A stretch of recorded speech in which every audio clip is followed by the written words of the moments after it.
Next idiom is the new strategy really moved the needle in sales. This phrase means to make a noticeable or significant difference, or to achieve substantial progress in a particular situation. Its origin is widely believed to come from the gauges and measuring instruments common in industrial settings from the early 20th century. Imagine a needle on a dial indicating a measurement. When that needle moves, it signifies a change or impact. This visual metaphor helps us understand the idiom's meaning of tangible advancement. Let's look at how we can use move the needle in a sentence. First, our marketing campaign finally moved the needle on website traffic after months of stagnation. Here, it emphasizes that the campaign achieved significant progress and brought about a clear, positive change in traffic numbers. It suggests a measurable improvement that was previously lacking. Now, consider our second example. The new software update didn't move the needle much in terms of user satisfaction. This sentence shows the idiom used in a negative context, indicating that the update failed to make a substantial or noticeable improvement in how users felt about the software.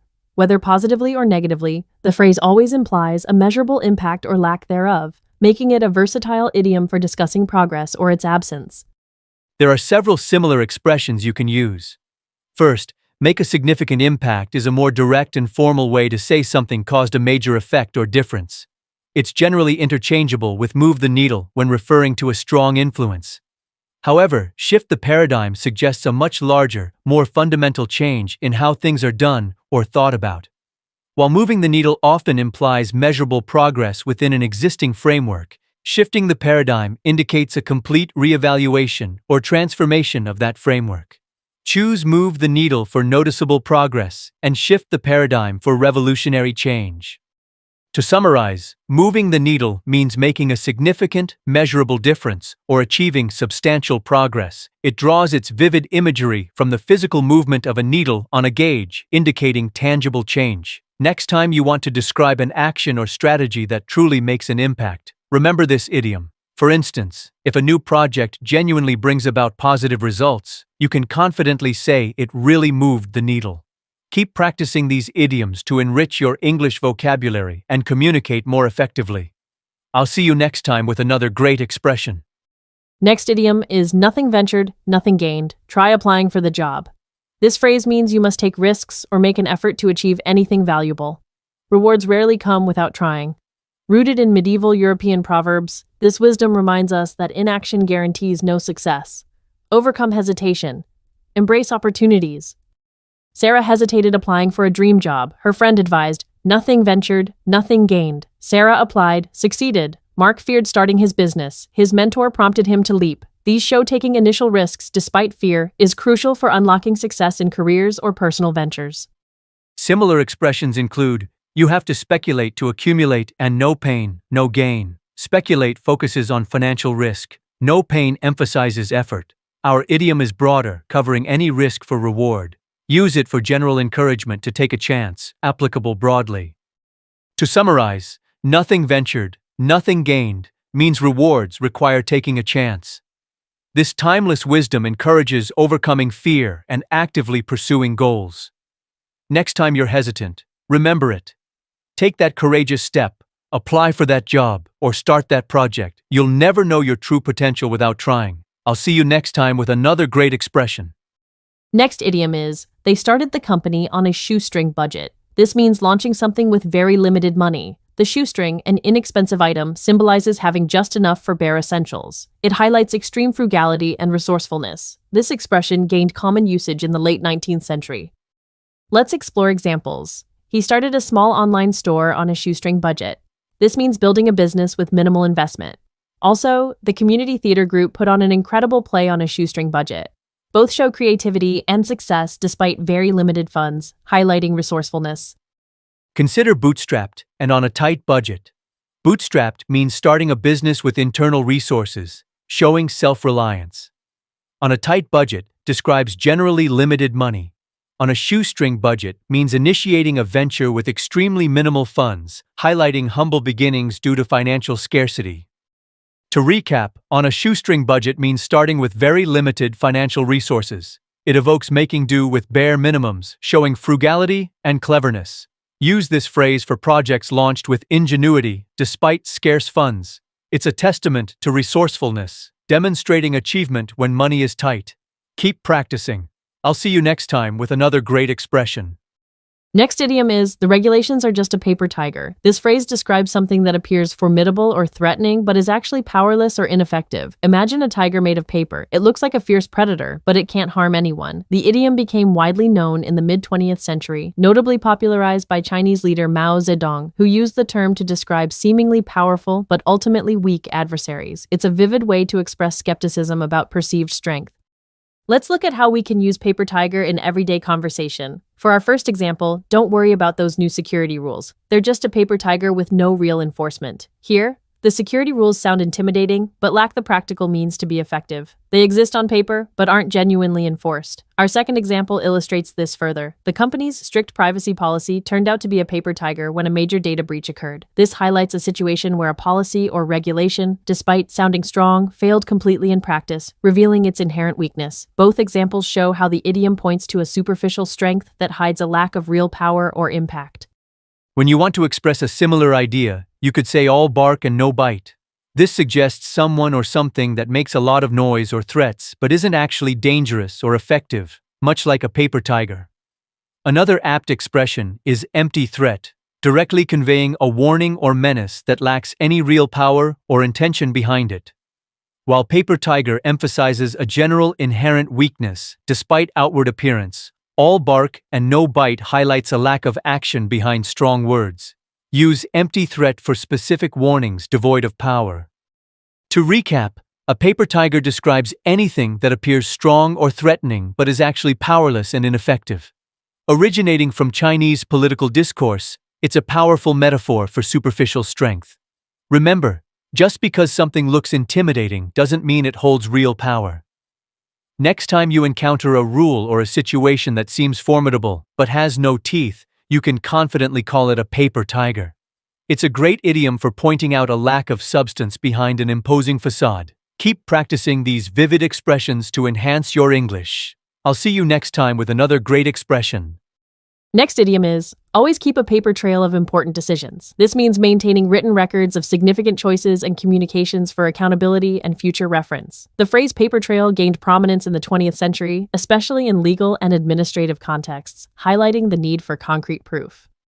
Let's see it in action. First, during the negotiation, Sarah made sure to always keep a paper trail of important decisions by sending follow-up emails after every meeting. Sarah's diligence created a clear record. Second, my lawyer advised me to always keep a paper trail of important decisions regarding the property sale, including all offers and counteroffers. This highlights the legal necessity of documented evidence. Similar phrases include document everything and get it in writing. Document everything is a general recording reminder. Get it in writing stresses obtaining official signed agreements. Always keep a paper trail implies maintaining a continuous chronological record of linked events for ongoing accountability. To recap, always keep a paper trail of important decisions means to diligently record significant choices and communications. Rooted in the need for verifiable evidence, this idiom helps ensure clarity. Remember, clear documentation prevents trouble. Make it a valuable habit. I'll see you next time with another great expression.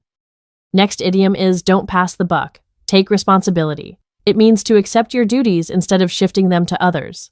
This phrase originates from 19th century American poker. A buck was a marker, often a knife, signaling the dealer's turn.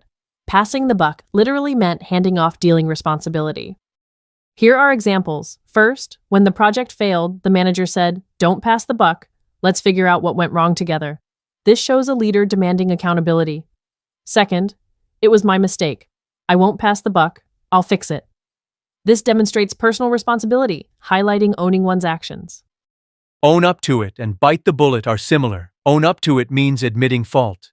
Bite the bullet implies bravely accepting unpleasant tasks, while don't pass the buck focuses on avoiding shifting blame. These alternatives emphasize the action of accepting responsibility or enduring hardship. To recap, don't pass the buck. Take responsibility urges us to accept our duties instead of avoiding them. Remember its card game origin, where a buck marked the dealer's turn. It's a powerful reminder for accountability. So, when challenges arise, remember to take the reins and own your part. I'll see you next time with another great expression. Next idiom is hard work pays dividends in the long run. It means that consistent effort and dedication will eventually bring positive and beneficial outcomes. The phrase combines the financial concept of dividends, profits shared with shareholders, with the idea of long-term investment, emphasizing that immediate returns aren't always visible, but patience and persistence yield rewards over time. It's a reminder that sustained effort truly matters. Let's look at some examples of this idiom in action. First, after years of studying late into the night, Sarah's dedication paid dividends as she secured a prestigious scholarship. Here, Sarah's relentless effort directly led to a significant positive outcome. Our second example is, building a strong customer base for a new business takes time, but hard work pays dividends in the long run. This highlights that even in the business world, sustained effort and patience bring future success and profitability. This idiom shares themes with other expressions. Rome wasn't built in a day emphasizes that great achievements require significant time and effort, much like our idiom. It suggests that complex, valuable things develop gradually. Patience is a virtue highlights the importance of waiting calmly for results, which is a key component of seeing dividends in the long run. While patience is a virtue, focuses more on the waiting. Hard work pays dividends, stresses the action, and the guaranteed positive outcome. To sum up, hard work pays dividends in the long run, reminds us that consistent effort, even without immediate gratification, eventually leads to valuable rewards. Originating from financial concepts, it encourages perseverance in all endeavors. Remember, the effort you put in today might not show immediate results, but over time, your dedication will surely pay off. So keep working diligently towards your goals, knowing your perseverance will be rewarded. I'll see you next time with another great expression. Next idiom is the company issued a poison pill to prevent a takeover. This refers to a defensive strategy used by a company to make itself less attractive for a hostile takeover, thereby preventing the acquisition. The term poison pill originates from espionage in the mid-20th century, referring to cyanide capsules carried by spies for self-termination if captured. This grim concept was adopted figuratively in the 1980s corporate finance, where companies devised strategies to avoid being acquired against their will. It's a fascinating link between spy thrillers and boardroom battles. Let's see how poison pill is used in context. For our first example, the board approved a poison pill, making the company's stock less appealing to the aggressive bidder by diluting shares. Here, the company proactively implemented a defense mechanism. It's like putting up a barrier to deter a potential buyer. Our second example is, without a poison pill in place, the startup was vulnerable to hostile acquisition attempts, fearing a quick, unwelcome takeover. This highlights the importance of having such a strategy ready. The idiom emphasizes the protective measure taken to safeguard a company's independence from unwanted acquisition bids. While poison pill is about deterring a takeover, two related concepts are golden parachute and white knight defense. A golden parachute provides substantial benefits to executives if their company is acquired, often seen as a way to ensure executive cooperation during a takeover, rather than preventing it directly.